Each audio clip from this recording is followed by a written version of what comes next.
ಶೃಂಗೇರಿಯ MLA ಸ್ಥಾನದ ಗೊಂದಲದ ಬಗ್ಗೆ ಹಾಗೂ ಸುಪ್ರೀಂ ಕೋರ್ಟ್ ತೀರ್ಪಿನ ಕುರಿತು ಗೃಹ ಸಚಿವ ಡಾಕ್ಟರ್ ಜಿ ಪರಮೇಶ್ವರ್ ಪ್ರತಿಕ್ರಿಯೆ ನೀಡಿದರು. ಬೆಂಗಳೂರಿನಲ್ಲಿ ಸುದ್ದಿಗಾರರೊಂದಿಗೆ ಮಾತನಾಡಿದ ಅವರು, ವೋಟ್ ಟ್ಯಾಪರಿಂಗ್ ಆರೋಪ ಸಂಬಂಧ ತನಿಖೆ ನಡೆಯುತ್ತಿದೆ. ತನಿಖೆ ಮುಗಿದ ನಂತರ ಎಲ್ಲವೂ ಗೊತ್ತಾಗಲಿದೆ ಎಂದರು. ಟ್ಯಾಪರಿಂಗ್ ಆರೋಪಗಳನ್ನು ಸರ್ಕಾರ ಗಂಭೀರವಾಗಿ ಪರಿಗಣಿಸಿದ್ದು, ಈಗಾಗಲೇ ದೂರು ದಾಖಲಿಸಿಕೊಂಡು ಎಫ್ಐಆರ್ ನೋಂದಾಯಿಸಲಾಗಿದೆ. ರಾಜ್ಯ ಪೊಲೀಸರು ಈ ಟ್ಯಾಪರಿಂಗ್ ಆರೋಪಗಳ ಬಗ್ಗೆ ತನಿಖೆ ನಡೆಸುತ್ತಿದ್ದಾರೆ. ದೂರಿನ ಸತ್ಯಾಂಶವನ್ನು ಪರಿಶೀಲಿಸಲು ಎಫ್ಎಸ್ಎಲ್ ಸಹಾಯ ಪಡೆಯಲಾಗುತ್ತಿದ್ದು, ಇದು ಕೌಂಟಿಂಗ್ ಪ್ರಕ್ರಿಯೆಯ ಒಂದು ಭಾಗವಾಗಿಯೂ ಪರಿಶೀಲನೆಗೆ ಒಳಪಡುತ್ತದೆ. ಕಾನೂನು ಪ್ರಕಾರ ತಪ್ಪಿತಸ್ಥರ ವಿರುದ್ಧ ಕ್ರಮ ಕೈಗೊಳ್ಳಲಾಗುವುದು ಎಂದರು. ನ್ಯಾಯಾಲಯಗಳು ಯಾವ ರೀತಿ ತೀರ್ಪನ್ನ ಕೊಡ್ತಾರೆ, ಈಗ ನೋಡಿ, ಅಲ್ಲಿ ಅವರು ರೀಕೌಂಟ್ ಮಾಡಿದಾಗ ಅವ್ರಿಗೆ 250 ಜಾಸ್ತಿ ಬರುತ್ತೆ ಅಂತಂದ್ರೆ ಏನ್ ಅರ್ಥ ಇದೆ ಅಂದ್ರೆ, ಎಲ್ಲೋ ಒಂದ್ ಕಡೆ ಸರಿಯಾದ ರೀತಿಯಲ್ಲಿ ಇವ್ರ ಪರವಾಗಿ ಆಗ್ಲಿ ಅವ್ರ ಪರವಾಗಿ ಆಗ್ಲಿ ಕೌಂಟಿಂಗ್ ಸರಿಯಾಗಿ ಆಗಿಲ್ಲ ಅಂತೇಳಿ ಆ ಅಧಿಕಾರಿಗಳನ್ನ ಗುರುತಿಸಿ ಅವ್ರ ಮೇಲೆ ಕ್ರಮ ತಗೋಬೇಕಲ್ವಾ.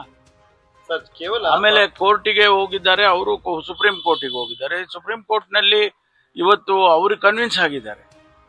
ಹಿಂದೆ ಏನು ತೀರ್ಮಾನ ಮಾಡಿದ್ದು, ಕೌಂಟ್ ಮಾಡಿದ್ದು ಎಲ್ಲ ಸರಿ ಇದೆ ಅಂತ ಹೇಳಿ ಅವ್ರಿಗೆ ಕನ್ವಿನ್ಸ್ ಆಗಿ ಅದಕ್ಕೆ ಅವರಿಗೆ ಸ್ಟೇ ಕೊಟ್ಟಿದ್ದಾರೆ. ಸರ್, ಈಗ ಟ್ಯಾಂಪರಿಂಗ್ ಆರೋಪ ಕೇಳಿ ಬಂದಿದೆ ಸರ್, ಅದಕ್ಕೆ ತನಿಖೆ ಏನಾದ್ರು ಸರ್? ಅಲ್ಲ, ಈಗಾಗಲೇ ಅದಕ್ಕೆ ಕಂಪ್ಲೇಂಟ್ ಕೊಟ್ಟಿದ್ದಾರೆ. ನಾವು ಎಫ್ಐಆರ್ ಮಾಡಿದ್ವಿ. ನಮ್ದೇ ಸ್ಟೇಟ್ ಪೊಲೀಸ್ನವರು ನಮ್ದೇ ಆದ ರೀತಿಯಲ್ಲಿ ತನಿಖೆಯನ್ನು ಮಾಡ್ತಾರೆ.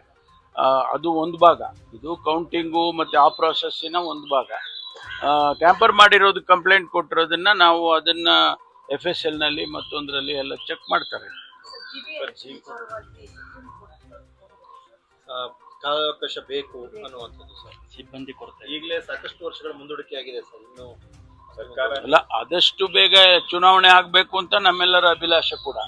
ಪ್ರಾಸೆಸ್ನಲ್ಲಿ ತಪ್ಪುಗಳಾದಾಗ ಅದನ್ನ ನ್ಯಾಚುರಲಿ ಅದು ಸರಿಪಡಿಸ್ಬೇಕಲ್ವಾ. ಈಗ ಎಲೆಕ್ಷನ್ ಪ್ರೊಸೆಸ್ಸು ಇದು ಏನದು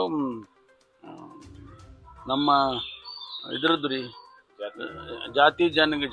ಜನಗಣತಿ ಪ್ರಾರಂಭ ಆಗಿದೆ.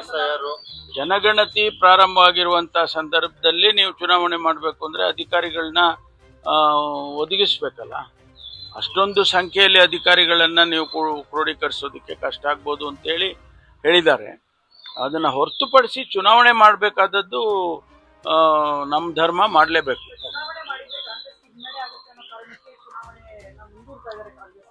ನೋಡಿ, ಏನೋ ಹೇಳ್ತಾರಲ್ಲ, ಊರಿಗೆ ಮುಂಚೆನೆ ಎಲ್ಲ ಏನೋ ಹೇಳಿದ್ರು ಅಂತ, ಮಗು ಹುಟ್ಟಕ್ ಮುಂಚೆನೆ ಕುಲ ವಿವರಿಸಿದ್ರು ಅನ್ನೋ ತರ ಇವರು ಚುನಾವಣೆ ರಿಸಲ್ಟ್ಸೇ ಇವರೇ ಹೇಳಕ್ ಶುರು ಮಾಡ್ಬಿಟ್ರೆ ಹೆಂಗಾಗುತ್ತೆ. ಪ್ರೈಮ್ ಮಿನಿಸ್ಟರ್ ಮಾತನಾಡುವಾಗ ಲೋಕಲ್ ಟ್ರಾನ್ಸ್ಪೋರ್ಟ್ ಗೆ ಆದ್ಯತೆ ಕೊಡಿ, ಮೆಟ್ರೋ ಬಳಸಿ ಅಂತ ಹೇಳಿದ್ದಾರೆ. ಆದ್ರೆ first mile last mile connectivity ಸಮಸ್ಯೆ ಇದೆ ನಮ್ಮ ರಾಜ್ಯದಲ್ಲಿ. ಎರಡನೇದು, ಅತ್ಯಂತ ಹೆಚ್ಚಿನ ಮೆಟ್ರೋ ದರ ನಮ್ಮ ನಗರದಲ್ಲಿರುವಂತದ್ದು. ಇದನ್ನ ಯಾವ ತರ ನೋಡ್ತೀವಿ ಸರ್? ಈಗ ಇನ್ಫ್ರಾಸ್ಟ್ರಕ್ಚರ್ ಡೆವಲಪ್ಮೆಂಟ್ ಮಾಡೋದೇ ಆದ್ಯತೆ. ಮೆಟ್ರೋಪಾಲಿಟನ್ ಸಿಟೀಸ್ ಅಲ್ಲಿ ಪಬ್ಲಿಕ್ ಟ್ರಾನ್ಸ್ಪೋರ್ಟ್ ಅನ್ನ ಹೆಚ್ಚೆಚ್ಚು ಮಾಡಬೇಕು ಅನ್ನೋ ಒಂದು ಕಾನ್ಸೆಪ್ಟು ನಮ್ಮ ಒಂದು ರಾಜ್ಯಕ್ಕೆ ಅಷ್ಟೇ ಸೀಮಿತ ಆಗಿಲ್ಲ. ಅದು ಇಡೀ ದೇಶದಲ್ಲಿ ಎಲ್ಲ ಮೆಟ್ರೋಪಾಲಿಟನ್ ಸಿಟಿನಲ್ಲಿ ಪಬ್ಲಿಕ್ ಟ್ರಾನ್ಸ್ಪೋರ್ಟ್ ಅನ್ನ ಜಾಸ್ತಿ ಯೂಸ್ ಮಾಡಿ ಅಂತ ನಾವು ಕೂಡ ಅದನ್ನೇ ಹೇಳ್ತೇವೆ. ಆದರೆ ಅದು ಇನ್ಫ್ರಾಸ್ಟ್ರಕ್ಚರ್ ಆಗಬೇಕಲ್ಲ. ಈಗ ಉದಾಹರಣೆಗೆ ನಾನು ತುಮಕೂರಿಗೆ ಮೆಟ್ರೋ ರೈಲ್ ತೊಗೊಂಡು ಹೋಗಬೇಕು ಅಂತೇಳಿ ನಾವು ಫಿಸಿಬಿಲಿಟಿ ಸ್ಟಡಿ ಮಾಡಿಸ್ದೋ. ಅದಾದಮೇಲೆ DPR ಬಹುಶಃ ಇನ್ನೊಂದು ವಾರದಲ್ಲಿ DPR ಕೊಡ್ತಾರೆ.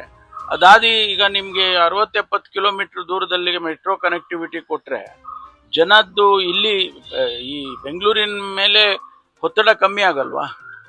ಈಗ 1,00,000 ಜನ ಮೇಲೆ ಬರ್ತಾರೆ ಪ್ರತಿ ದಿವಸ ತುಮಕೂರಿಂದ ಬೆಂಗಳೂರಿಗೆ. ಜೀವ super speciality trauma emergency 24x7 ತುರ್ತು ಚಿಕಿತ್ಸಾ ಸೌಲಭ್ಯವುಳ್ಳ ಆಸ್ಪತ್ರೆ. ತಜ್ಞ ಅನುಭವಿ ವೈದ್ಯರ ತಂಡದಿಂದ ಜೀವ ಸೂಪರ್ ಸ್ಪೆಷಾಲಿಟಿ ಆಸ್ಪತ್ರೆ ಪ್ರಾರಂಭ.